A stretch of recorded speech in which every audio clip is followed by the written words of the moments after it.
Aujourd'hui, nous avons dépassé la barre des 100 patients décédés en Nouvelle-Calédonie. C'est un chiffre qui nous attriste particulièrement. Ce chiffre va continuer à croître et toutes nos pensées vont aux familles. Bonsoir à tous et merci d'être avec nous. La barre des 100 morts dépassée. Retour sur cette journée marquée encore une fois par l'apparition de chiffres qui interpellent. Voici les titres que nous allons développer ce soir dans votre édition. Au cimetière du 6e kilomètre, les jours s'enchaînent et les scènes restent les mêmes. Cérémonies religieuses en comité restreint, un parking occupé par certains membres des familles endeuillées qui n'ont pas accès aux funérailles. Nous nous sommes rendus sur place pour voir comment cette situation est vécue par la famille Wanapopo. Reportage dans quelques instants. La société Ecotransmine, face à l'épidémie, un dispositif sanitaire a été mis en place pour identifier d'éventuels cas positifs au sein du personnel. Quelle prise en charge pour les salariés positifs à la Covid-19? Nous aurons les précisions ce soir avec Baptiste Faure, le secrétaire général de la CGPME. Il est l'invité du journal. Le journalisme du pays endeuillé, Joseph Chaihé, nous a quittés. La nouvelle est survenue très tôt ce matin. Les hommages se sont succédés aujourd'hui à la radio et sur les réseaux sociaux. Premier journaliste kanak, il a réalisé une carrière exceptionnelle qui a ouvert le chemin à tant d'autres. Nous écouterons le témoignage de Wallace Kocha, le directeur général d'ENSE La Première. Mesdames, Messieurs, bonsoir. Ce sont beaucoup de chiffres que nous allons vous présenter ce soir, ceux de la vaccination qui reste faible, des personnes guéries, mais d'abord le chiffre des décès qui continue de grimper. La barre des 100 morts dépassée, un bilan sanitaire qui ne cesse de s'alourdir. Regardons ensemble encore une fois les chiffres du dernier bilan. 6 838 cas confirmés, soit 459 nouveaux cas de plus en 24 heures. 53 patients en réanimation dans un service qui compte 61 lits, 297 hospitalisations en unité Covid hors réanimation et 189 patients actuellement sous surveillance sur l'ensemble du territoire. Voilà, ce sont les chiffres qui ont été dévoilés aujourd'hui lors du point presse du gouvernement. 101, c'est le nombre de personnes décédées de la Covid-19 au cimetière du 6e kilomètre. Chaque jour, les automobilistes qui passent par cet endroit ont droit à la même scène des personnes qui attendent dans le parking. Ils espèrent apercevoir la voiture qui transporte la dépouille du défunt pour un dernier au revoir. Nous nous sommes rendus sur place pour tenter de déterminer comment les obsèques en période de crise sanitaire sont vécues par les familles. Audrey Pouedi a rencontré la famille Wanapopo. On regarde.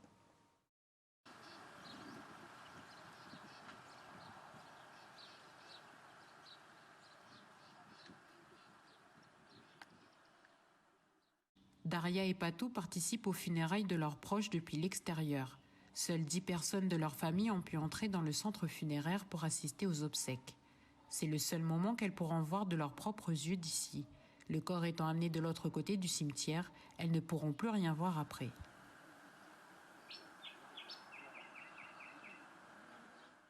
Dans le cortège qui accompagne le corps, les membres de la famille s'efforcent de respecter la distanciation, mais aussi de respecter le timing. Les familles ont 2 heures pour procéder à l'inhumation de leurs proches. 1 heure de veillée et 1 heure pour la cérémonie religieuse et l'enterrement. D'autant que de nombreuses familles attendent leur tour à l'extérieur.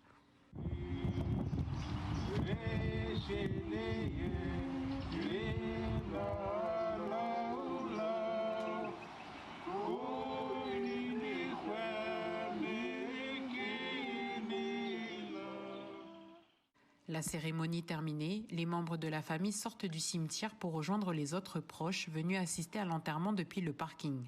C'est sur la route que ces derniers procèdent rapidement aux cérémonies coutumières avant de se quitter pour que chacun retourne à son foyer respectif pour respecter le confinement.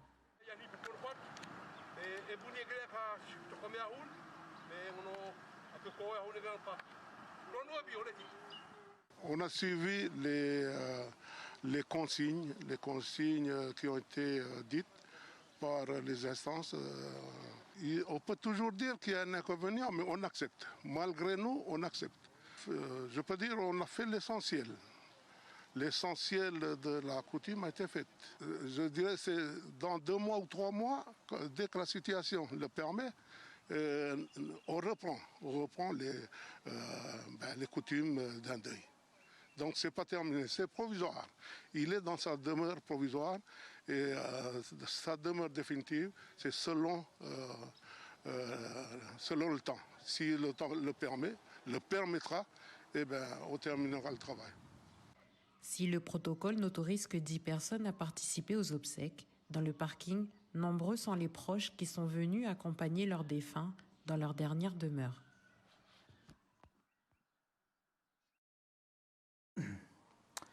Si le nombre de décès continue d'augmenter, 8 sur les dernières 24 heures, le nombre de vaccinations, lui, reste insuffisant. Elle a rappelé aujourd'hui le docteur Degrelon lors du point presse. Depuis samedi, 2955 personnes ont reçu leur première dose. 30,94% de la population a un schéma vaccinal complet. Retour sur les annonces faites aujourd'hui au point presse avec Stéphanie Marly. Aujourd'hui, nous avons dépassé la barre des 100 patients décédés en Nouvelle-Calédonie. C'est un chiffre qui nous attriste particulièrement. Ce chiffre va continuer à croître et toutes nos pensées vont aux familles. En effet, 8 nouveaux décès ont été confirmés hier, ce qui porte à 101 le nombre de décès depuis le 9 septembre. 92% des personnes décédées n'étaient pas vaccinées selon le docteur Thierry Degrelon, président de la commission médicale d'établissement du CHT. 6838 cas ont été confirmés depuis le 6 septembre. 189 personnes sont surveillées sur l'ensemble du territoire, soit 158 en province sud, 18 en province des îles Loyauté et 13 en province nord. 53 personnes sont en réanimation, dont le plus jeune patient a 27 ans. Le Medipôle est d'ailleurs presque saturé. On a construit au Medipôle un hôpital de 400 lits Covid sur 500, avec 61 lits de réanimation. Et cet hôpital, il est pas plein, mais presque. La saturation oscille depuis une semaine entre 83, 81 et 95% des lits. Donc on a une petite marge qui nous permet de continuer à absorber les flux continus de patients qui arrivent d'un peu partout sur le territoire. Des chiffres préoccupants, néanmoins le docteur Thierry Degrelon a rappelé que 3830 personnes sont considérées comme guéries. Autre point abordé lors du point presse, la vaccination. À ce jour, 30,94% des Calédoniens ont un schéma vaccinal complet, ce qui est beaucoup trop peu pour le docteur Degrelon. Ce vaccin, très polémique, qui est le vaccin Pfizer, nous l'avons tous reçu au Medipôle, les médecins en tout cas, 99% des médecins l'ont reçu. Nous allons bien et nous sommes contents d'être vaccinés pour pouvoir soigner les patients qui ne le sont pas. Parce que comme ça, nous sommes protégés et nous pouvons travailler dans les meilleures conditions possibles. Nous pouvons apporter l'oxygène aux patients qui ne sont pas vaccinés et qui en ont besoin. Pour élargir l'offre vaccinale, la semaine prochaine, 2000 doses du Janssen, un vaccin non ARN, arrivent au pays. Le docteur Degrelon a tenu enfin à appeler les Calédoniens au calme, au bon sens et à la solidarité. Autre chiffre qui a été annoncé, nous venons de l'entendre, plus de 3800, c'est le nombre de personnes considérées comme guéries dans le sens où elles ne sont plus contagieuses. Par contre, les personnes guéries présenteront des séquelles et vont devoir subir des séances de rééducation. Par exemple, une prise en charge pour réapprendre à vivre. On regarde ce reportage de nos confrères de TNTV. Tu arrives à t'asseoir, Philippe? On va écouter le dos, les poumons? Oui? Allez, regarde. J'ai vécu à la maison 10 jours, pas d'oxygène. Et le lundi matin, j'ai décidé d'appeler le pompier, heureusement. Philippe est hospitalisé au CHPF depuis plus de 10 jours. Il est aujourd'hui ce que l'on appelle un patient Covid long. Ces patients qui présentent encore un ou des symptômes durant plusieurs semaines après le début de leur infection. Quotidiennement, ils reçoivent la visite de soignants et de kinésithérapeutes pour des soins de rééducation, de réhabilitation respiratoire, de réentraînement à l'effort et de renforcement musculaire. Le patient a besoin d'avoir une rééducation quotidienne, intensive, pour pouvoir récupérer cette force qui va lui permettre de petit à petit retrouver des habitudes normales, de pouvoir réaliser les actes de la vie quotidienne, ne serait-ce que d'aller aux toilettes. Voilà, c'est ce qui est très compliqué. Ce long parcours pour réapprendre à vivre, il se fait aussi grâce à l'aide précieuse de cette équipe spécialisée dans la médecine intégrative. Des massages, du magnétisme, de l'écoute, de l'accompagnement plus profond. Nous nous occupons de l'esprit. Parce qu'un esprit calme peut avoir un soin plus calme. Nous essayons de raligner à peu près ce qui a été instable pendant tout un temps, ce qui a été assimilé par le patient avant la maladie, pendant la maladie et pendant le soin. Des soins du corps et de l'esprit, des mots réconfortants. Dans ce service, plus de 15 patients Covid long sont pris en charge. Les soignants ont même pris de leur temps pour confectionner ce petit guide afin que chaque patient puisse poursuivre leurs soins à domicile. Tous ceux qui nous s'occupent bien. Il n'y a pas à dire. Je remercie au fond de mon cœur. Je remercie au fond de mon cœur tout le monde. Allez, retour au pays, réorganiser sa journée de travail ou plutôt regarder le bon côté des choses. C'est ce que nous allons voir dans le prochain reportage. 6 personnes à bord du même bateau, un remorqueur pour être précis. Ils vont passer 8 jours en mer. Ce qui les rassure, ce sont les tests effectués avant l'embarquement. Direction WABCO et regardant comment la société Cotransmine garantit la sécurité du personnel avant d'embarquer. Ismaël Wakaseou était présent, on regarde. Au niveau de la fièvre, 36,6, pas de fièvre. On a 3 remorqueurs qui débutent le chargement. Le plus gros remorqueur, on a 6 membres d'équipage. Les personnes qui débutent le chargement vont vivre à peu près 7 à 8 jours ensemble dans un espace qui est quand même relativement confiné. La vie du remorqueur, nos remorqueurs font entre 16 ou 21 mètres. Il faut à tout prix que les personnes puissent savoir que leur collègue est au moins négatif. Bien mettre la tête en arrière, baisser le masque. À partir du moment où on a une levée de doute sur l'équipage du minéralier, le chargement peut commencer. Nous, maintenant, à la Cotransmine, on a rajouté, pour que le chargement commence, on fait réaliser les tests antigéniques. C'est au bout de 15 minutes d'attente que le résultat tombe. Patrick est négatif. Il embarque aussitôt sur le Pélican, un remorqueur de 21 mètres de long, direction le wharf de chargement. Il est rassuré pour lui et ses collègues. Nous, on est 7 à bord. On se rencontre tout le temps, on se touche tout le temps. Et là, maintenant qu'on est un peu négatif, positif, ça veut que même négatif, ça veut dire que c'est un peu bon pour nous. Voilà. On se sent mieux en sécurité. Même si dans cet espace réduit, les gestes barrières ne sont pas forcément respectés, Patrick se sent en sécurité à bord. On est plus en sécurité de rester sur le bateau que d'aller rentrer tous les soirs à la maison et de revenir le matin à 4 h du matin. Obligé qu'il y a contact le soir, quelque part, la famille, même la famille. Ici, en restant 8 jours ou 10 jours, on est un peu en confinement, parce qu'on ne voit personne, c'est juste nous, c'est tout. Et on se sent plus en sécurité. Sur l'ensemble des 16 tests effectués durant la matinée, tous se sont révélés négatifs. Le personnel navigant a ainsi pu embarquer à bord des remorqueurs pour une durée de 8 à 10 jours. La sécurité dans les entreprises, un thème que nous allons approfondir ce soir avec notre invité Baptiste Faure, le secrétaire général de la CGPME, une organisation patronale, interprofessionnelle, privée et indépendante qui assure la défense des intérêts collectifs et individuels des petites et moyennes entreprises du pays. Bonsoir. Bonsoir. Merci d'avoir accepté l'invitation. On vient de le voir dans le reportage, le personnel est négatif. Si l'un d'entre eux est positif et symptomatique, il est soumis à un arrêt de travail classique. Qu'en est-il des personnes positives, asymptomatiques et les personnes contacts ? Alors ces personnes doivent s'isoler d'elles-mêmes et l'entreprise doit s'assurer aussi qu'ils soient isolés. Le gouvernement travaille en ce moment sur une disposition de création d'un fonds de compensation, d'un fonds d'indemnisation pour justement ces salariés qui sont pas symptomatiques, donc pas en arrêt de travail, mais qui ne sont pas amenés à pouvoir travailler du fait soit qu'ils soient positifs, soit qui soient ce qu'on considère comme des cas contacts et donc à isoler. Vous venez de le dire, demain, un fonds d'aide de compensation sera étudié sur la table de gouvernement. Qu'attendez-vous précisément de ce fonds d'aide ? On l'a vu par vos chiffres, le nombre de cas contacts est extrêmement important.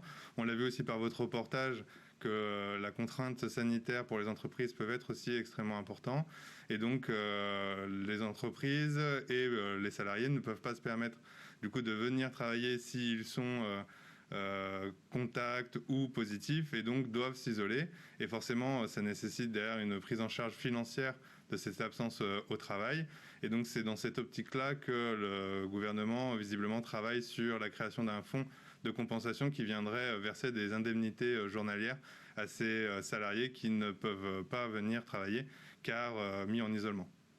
Alors, le chômage partiel spécial Covid a été prolongé jusqu'au 31 décembre. Une enveloppe d'1,5 milliard par mois, c'est ce que représente la prise en charge du chômage partiel. Alors pour les entreprises dont les activités ont cessé depuis le début du confinement, est-ce que les aides suffiront ? Alors les aides ne suffiront jamais et de toute façon une entreprise et un entrepreneur est là pour travailler, pour faire son chiffre tout seul et non pas attendre des aides. Donc les aides ne suffiront jamais pour compenser la perte. Ensuite, elles sont par contre néanmoins indispensables pour éviter la fermeture de ces entreprises. Donc on pense au chômage partiel pour les entreprises qui ont des salariés et qui ne peuvent pas du coup faire travailler ces salariés-là. Mais il y a aussi d'autres aides dont le fonds de solidarité de l'État pour notamment les petites entreprises ou les travailleurs indépendants afin de permettre de compenser un peu la perte de chiffre d'affaires durant ce mois de confinement. Justement, cette aide octroyée par l'État à la collectivité, est-ce qu'on pourrait en savoir un peu plus ? Alors c'est une aide, en tout cas pour le fonds de solidarité ou pour le prêt garanti, c'est des aides qui sont versées aux entreprises. Donc le fonds de solidarité, c'est une subvention qui est versée au regard de la perte de chiffre d'affaires. Donc on n'a pas encore toutes les modalités, elles seront connues à la fin du mois ou au début du mois d'octobre avec des demandes, des formulaires qui seront pour le début du mois d'octobre. Et après, effectivement, sur le chômage partiel ou sur le fonds de solidarité, tout cela nécessite forcément des sous et des fonds. Et on connaît la situation financière difficile de la Nouvelle-Calédonie ou des comptes sociaux. Et là, nécessairement, on pense qu'il est indispensable de solliciter l'aide de l'État pour pouvoir venir apporter les fonds nécessaires à la mise en place de ces aides auprès des entreprises. L'aide de l'État, est-ce que vous pensez plutôt à une subvention ou d'un prêt ? Yannick Slamet l'a annoncé que ce n'est pas encore confirmé. Qu'en pensez-vous ? Après, la forme peut changer. Lors du premier confinement, ça avait été un prêt. Lors du second, ça avait été une subvention de la part de l'État à la collectivité. Ce qui est en tout cas certain, c'est que la Nouvelle-Calédonie n'a malheureusement pas les moyens financiers d'apporter les aides suffisantes aux entreprises et aux salariés durant cette période extrêmement difficile du troisième confinement, qui est en plus vient cumuler avec les deux autres périodes qui ont mis à mal les entreprises. Et donc, face à cette situation, il nous paraît indispensable, effectivement, de solliciter une aide financière de la part de l'État pour venir financer notamment le dispositif de chômage partiel, mais aussi ce futur fonds de compensation et d'indemnisation, et puis aussi le RUAM, qui est extrêmement sollicité pour notamment financer l'hôpital lui-même, effectivement, en première ligne. En fin de semaine, on devrait connaître les dates d'un déconfinement progressif. Dans quelles conditions les entreprises seraient-elles prêtes à reprendre ? Alors, les entreprises sont, à notre sens, prêtes à reprendre. On a pu le montrer lors des précédents confinements, notamment du deuxième, qu'elles sont en mesure de reprendre le travail dans des conditions sanitaires qui sont satisfaisantes, qui garantissent la sécurité sanitaire de leurs salariés et de leurs clients. Il faut aujourd'hui travailler sur la mise en place de ces protocoles, notamment par secteur. Je pense à des commerces, mais aussi aux esthéticiennes et aux coiffeurs, avec lesquels on avait travaillé sur la mise en place de protocoles pour pouvoir leur permettre de travailler tout en garantissant la sécurité sanitaire de leurs salariés et de leurs clients. Il est indispensable de pouvoir mettre en place ces protocoles pour reprendre une activité économique le plus tôt possible, parce que, comme je le disais, les aides ne suffisent pas. Et si le confinement strict, tel qu'on le connaît aujourd'hui, dure trop longtemps, beaucoup d'entreprises seront à plat. La meilleure aide économique, c'est de pouvoir continuer à travailler. Ce sont les propos tenus par Christopher Gigès hier au Point Presse. Est-ce que les entreprises dites non essentielles peuvent rouvrir en appliquant le guide des entreprises qui est mis à disposition sur le site du gouvernement ? Alors, il y a effectivement ce guide qui est à l'attention des employeurs pour la gestion des cas Covid au sein de leur entreprise. Et ensuite, l'ensemble des entreprises, des secteurs avaient travaillé sur des protocoles spécifiques à leur secteur, avec des jauges, avec des protocoles sanitaires spécifiques. Je pense par exemple aux coiffeurs qui avaient mis en place tout plein de dispositions pour assurer la sécurité de leurs clients. Et effectivement, le meilleur moyen, la meilleure aide, c'est pouvoir reprendre le travail, tout en garantissant effectivement une sécurité sanitaire pleine. Et on l'a montré lors du second confinement, les entreprises en sont capables. Et il faut dès à présent réfléchir à une reprise des activités pour ces entreprises-là. Baptiste Faure, secrétaire général de la CGPME, merci encore une fois d'avoir accepté l'invitation. Merci à vous. Je vous le disais en titre, le journalisme calédonien endeuillé. Joseph Chaihé, figure emblématique de la profession, s'en est allé. La nouvelle est tombée très tôt ce matin. Joseph Chaihé, le tout premier journaliste kanak à avoir intégré la station du Mokofin, occupée à l'époque par l'ORTF, FR3, RFO, NC Première, puis enfin NC La Première. Il a connu toutes les étapes d'évolution du groupe France Télévisions ici, en Nouvelle-Calédonie. Les Calédoniens se souviendront de sa voix lorsqu'il a animé en 1975 le festival Mélanésia 2000 à la demande de Jean-Marie Tchibaou et Jacques Yekawé. Et c'est à ce moment-là qu'il fut repéré par la direction de l'ORTF à l'époque. Dès 1980, il devient le compagnon des Calédoniens à la présentation du JT de 19h30. Retour sur 40 ans de carrière avec Wallace Cotra, directeur général des NC La Première. Et donc ça a été un peu pour moi un grand frère. Et je crois que ce qu'il m'a beaucoup appris, qu'il m'a beaucoup apporté, c'est ce que j'appellerais moi le journalisme relationnel, de la relation. C'est-à-dire que Joseph, c'est pas quelqu'un qui va chercher les scoops ou c'est pas quelqu'un qui fait de l'investigation, qui révèle des scandales, tout ça. Mais il avait le sens de la relation. Il avait beaucoup de contacts dans le pays, énormément de contacts, et il amenait ces contacts-là sur nos antennes. Donc, il amenait le pays quelque part sur nos antennes avec sa manière à lui, et je trouve que ça, c'est une vraie leçon sur le journalisme de proximité. C'est ce sens-là de la relation, avec, comment dire, ce souci de faire parler tout le monde, même les gens qui ne sont pas des gens importants, etc. Et je crois qu'il a cette relation-là avec le peuple calédonien qui fait qu'il est très, très aimé. Ça, c'est quelque chose de très important. Le premier journaliste kanak était très attaché également au Tour cycliste de Nouvelle-Calédonie. Pendant de nombreuses années, il a suivi comme reporter, mais aussi en tant que membre de l'organisation. Ce tour était à l'image du natif de la tribu de Lochila à Lifou, un moment de rassemblement de toutes les communautés. Il était l'une des passerelles qui a permis de tisser des liens au sein de la grande mosaïque de couleurs qu'est la Nouvelle-Calédonie. On écoute encore une fois Wallace Cotra, le directeur général d'NC La Première, au micro de Michel Pimbé. Souvent, notre pays, c'est un pays qui a tendance à se diviser, et à se segmenter, chacun dans son parti, chacun dans son coin, chacun dans son ethnie, etc. Et que lui, Joseph, il nous a appris justement à passer au-delà de tout ça, quoi. À finalement casser un peu les barrières qu'il y a entre nous. Et puis, c'est pour ça que je pense que c'est un élément qui a beaucoup participé à l'identité calédonienne. Voilà, c'est peut-être son apport important. Et toutes les équipes de Calédonia se joignent à moi pour présenter nos sincères condoléances à la famille de Joseph Chaihé, sa femme et ses enfants.